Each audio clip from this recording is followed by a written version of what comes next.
Aku tak ingin menangis, menerka gerimis di sepanjang lorong itu. Aku tak ada nyali, oh pasang padi. Aku ingin ngopi dengan sederhana.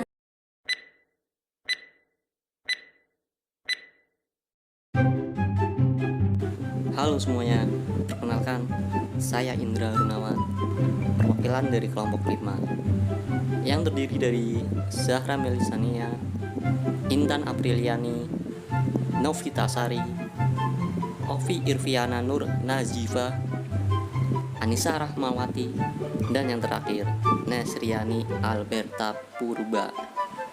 Kita di sini akan mempresentasikan atau memperlihatkan video berisi materi kalkulasi biaya pesanan.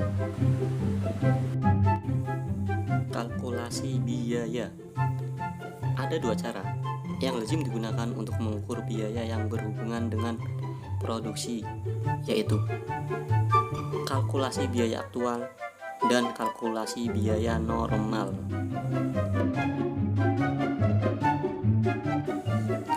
Kalkulasi biaya aktual. Sistem biaya aktual, actual cost system, mengharuskan perusahaan menggunakan biaya aktual dari seluruh sumber daya yang digunakan untuk produksi, baik biaya utama maupun biaya overhead, untuk menentukan biaya per unit.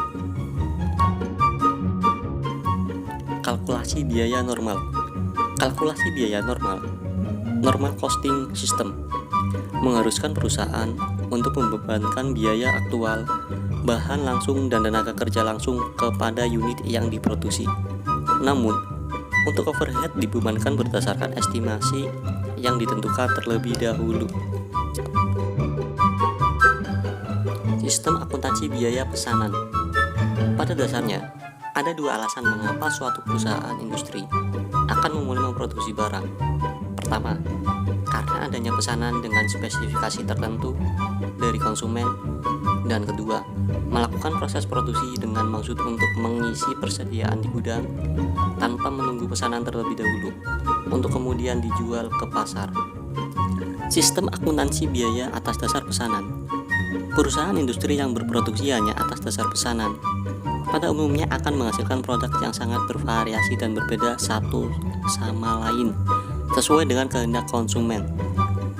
Contoh perusahaan yang menggunakan sistem harga pokok pesanan adalah usaha percetakan, kontraktor, dan usaha mebel. Contoh lain untuk perusahaan jasa adalah rumah sakit, konsultan hukum, dan bengkel reparasi mobil atau motor. Penentukan harga pokok atau cost pesanan. Perusahaan yang memproduksi atas dasar pesanan menghasilkan produk yang sangat bervariasi dan satu sama lain berbeda.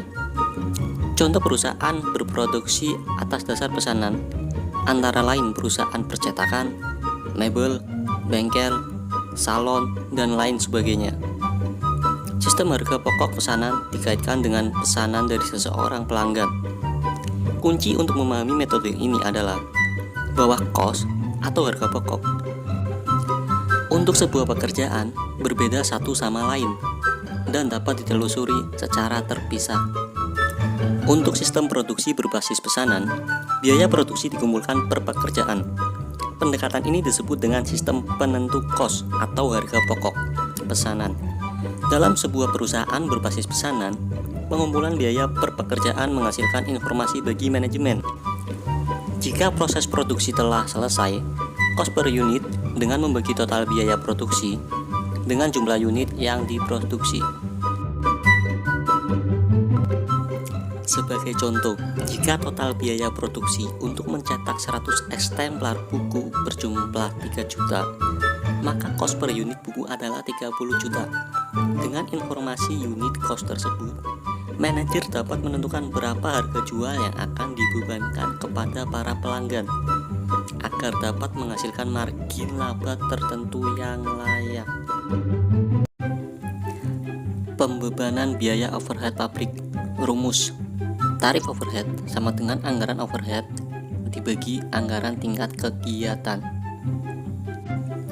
Konsep dasar pembebanan biaya overhead. Konsep dasar pembebanan biaya overhead digunakan untuk membebankan biaya overhead ke produksi. Total biaya overhead yang dibebankan ke produksi disebut dengan biaya overhead pabrik dibebankan. Biaya overhead pabrik atau BOP yang dibebankan dihitung dengan menggunakan rumus sebagai berikut. BOP dibebankan sama dengan tarif dikali tingkat kegiatan sesungguhnya. Pengukuran aktivitas produksi yang digunakan untuk menghitung tarif BOP harus sama dengan ukuran aktivitas produksi sesungguhnya. Jika tarif BOP dihitung atas dasar jam tenaga kerja langsung, maka BOP harus dibebankan atas dasar jam tenaga kerja langsung yang sesungguhnya dikonsumsi. Berikut ini adalah contoh untuk memahami lebih dalam tentang konsep pembebanan BOP. PT Belladonna menghasilkan dua macam produk, yaitu cordless phone dan regular phone. Data estimasi dan sesungguhnya yang dimiliki adalah sebagai berikut. Anggaran BOP 3.600.000.000. Jam tenaga kerja 120.000 jam. Jam tenaga kerja sesungguhnya 100.000 jam. BOP sesungguhnya 3.200.000.000. Dengan menggunakan data di atas, maka tarif BOP dapat dihitung sebagai berikut. Tarif BOP yaitu anggaran BOP dibagi aktivitas normal 3.600.000.000 dibagi 120.000 per jam dengan hasil 30.000 per jam. Dengan menggunakan tarif tersebut, maka BOP yang dibebankan pada periode tersebut dapat dihitung sebagai berikut. BOP dibebankan, rumusnya adalah tarif BOP dikali aktivitas sesungguhnya, di mana tarif BOP 30.000 kali aktivitas sesungguhnya 100.000 dengan hasil 3 miliar. Jadi, biaya BOP yang dibebankan sebesar 3 miliar. Catatan-catatan dan transaksi bisnis ada 4, yaitu akuntansi untuk bahan-bahan, akuntansi untuk tenaga kerja langsung, akuntansi untuk overhead pabrik, dan akuntansi untuk barang jadi. Sekian presentasi dari kelompok kami. Dan yang terakhir, pergi berlayar ke Balikpapan. Jika ada salah kata, mohon dimaafkan. Terima kasih.